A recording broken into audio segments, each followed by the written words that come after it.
Selamat pagi, saya dengan Tessa Soe, dokter yang bertugas pada pagi hari ini, dan saat ini saya akan melakukan asuhan persalinan normal. Mari kita mulai.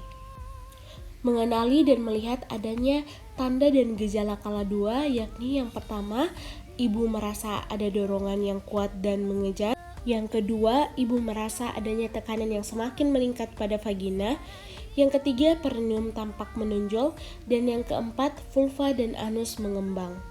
Selanjutnya, pastikan kelengkapan peralatan, bahan, dan obat-obatan esensial untuk penolong persalinan dan menata-laksanakan komplikasi ibu dan bayi baru lahir.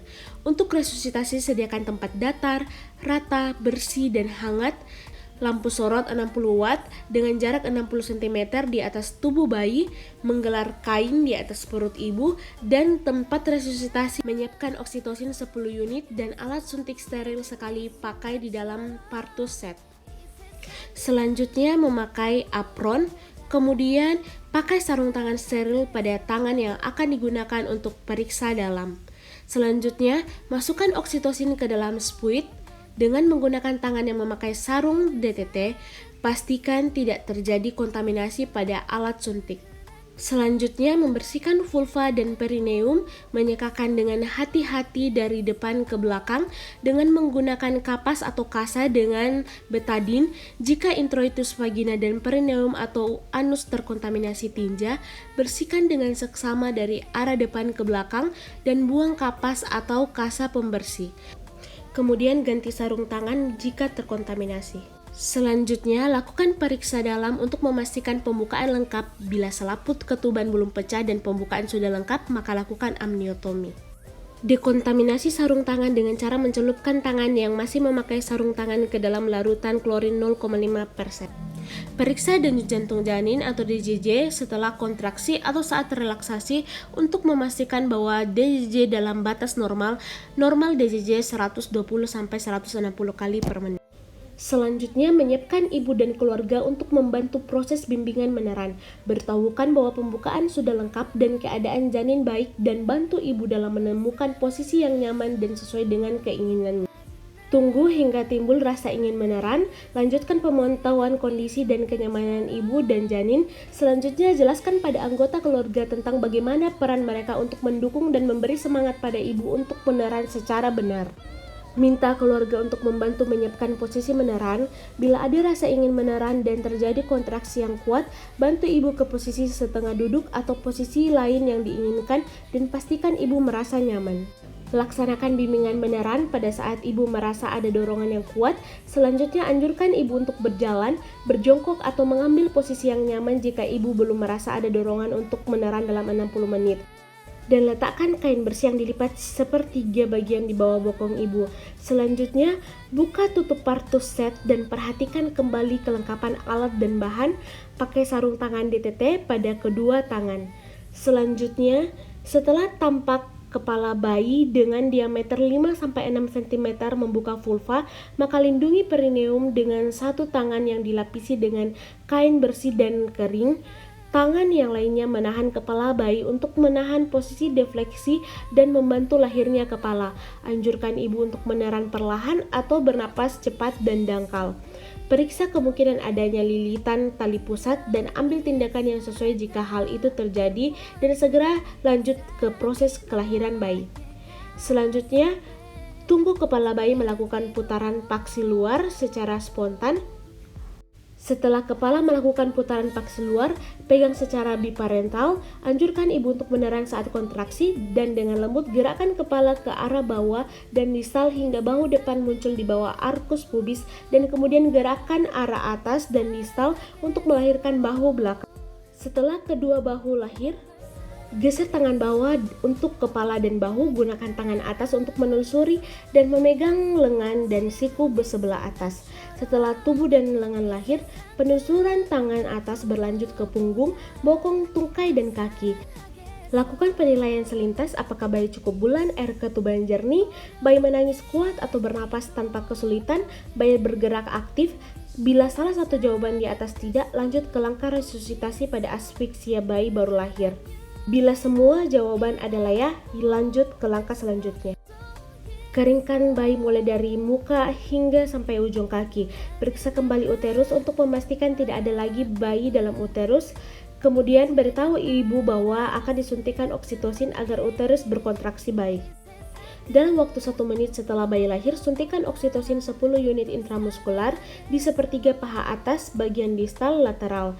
Kemudian setelah itu 2 menit pasca persalinan, jepit tali pusat dengan klem kira-kira 2 cm dari pusat bayi, mendorong isi tali pusat ke arah distal dan jepit kembali tali pusat pada 2 cm distal dari klem pertama. Dengan satu tangan pegang tali pusat yang telah dijepit dan lakukan pengguntingan tali pusat di antara 2 klem tersebut. Ikat tali pusat dengan benang DTT atau steril pada satu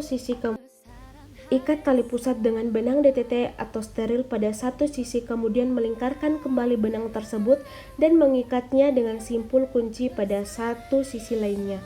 Lepaskan klem dan masukkan dalam wadah yang telah disediakan. Selanjutnya, letakkan bayi agar ada kontak kulit ibu ke kulit bayi. Letakkan bayi dengan tengkurap di dada ibu. Luruskan bahu bayi sehingga bayi menempel di dada atau perut ibu. Usahakan kepala bayi berada di antara payudara ibu dan posisi lebih rendah dari puting payudara ibu. Selimuti ibu dan bayi dengan kain hangat dan pasang topi di kepala bayi.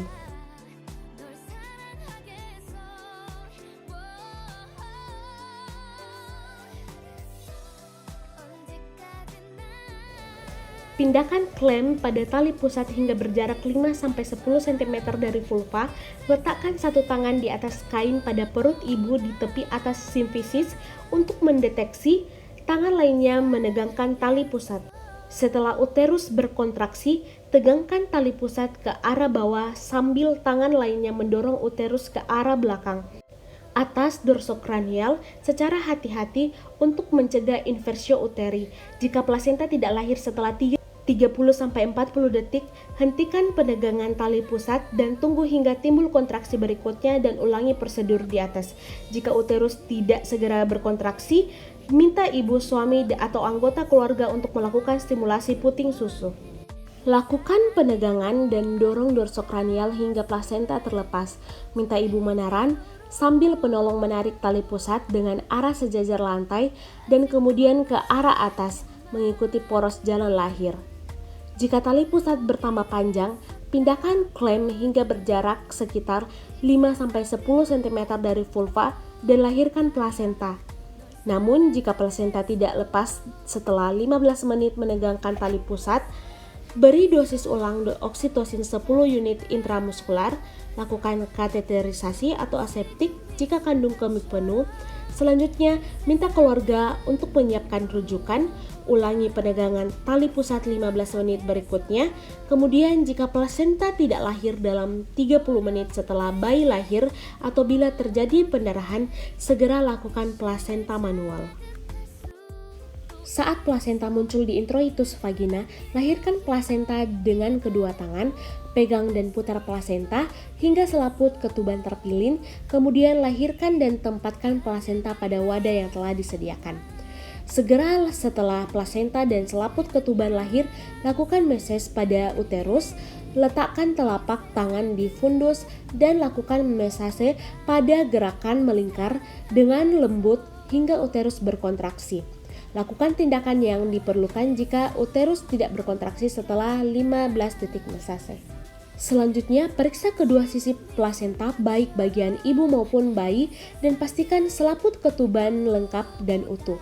Masukkan plasenta ke dalam kantung plastik atau tempat khusus. Evaluasi kemungkinan laserasi pada vagina dan perineum. Lakukan penjahitan bila laserasi menyebabkan pendarahan. Selanjutnya, pastikan uterus berkontraksi dengan baik dan tidak terjadi pendarahan per vaginam. Biarkan bayi tetap melakukan kontak kulit ke kulit dada ibu paling sedikit 1 jam. Setelah 1 jam, lakukan pemeriksaan fisik bayi baru lahir, beri antibiotika salep mata pencegahan dan vitamin K 1 mg intramuskular di paha kiri anterolateral. Setelah 1 jam pemberian vitamin K, berikan suntikan imunisasi hepatitis B di paha kanan anterolateral. Letakkan bayi di dalam jangkauan ibu agar sewaktu-waktu bisa disusukan. Letakkan kembali bayi pada ibu bila bayi belum berhasil menyusu di dalam 1 jam pertama dan biarkan sampai bayi berhasil menyusu. Kemudian lanjutkan pemantauan kontraksi dan mencegah pendarahan per vaginam 2-3 kali dalam 15 menit pertama pasca persalinan, setiap 15 menit pada 1 jam pertama pasca persalinan, setiap 20-30 menit pada jam kedua pasca persalinan, dan jika uterus tidak berkontraksi dengan baik, maka lakukan asuhan yang sesuai dengan menata laksanakan atonia uteri. Ajarkan ibu atau keluarga cara melakukan massage pada uterus dan menilai kontraksi, evaluasi, dan estimasi jumlah kehilangan darah. Memeriksa nadi ibu dan keadaan kandung kemih setiap 15 menit selama 1 jam pertama pasca persalinan dan setiap 30 menit selama jam kedua pasca persalinan. Periksa kembali bayi dan pantau setiap 15 menit untuk memastikan bahwa bayi bernafas dengan baik 40-60 kali per menit dan suhu tubuh normal.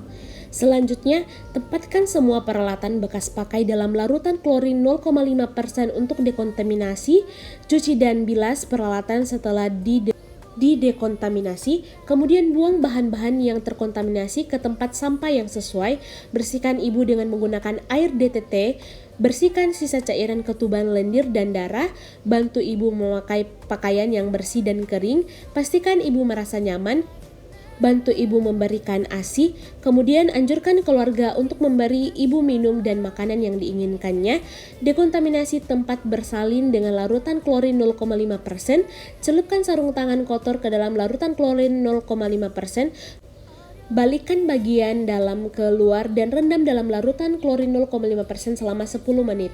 Cuci kedua tangan dengan sabun dan air mengalir.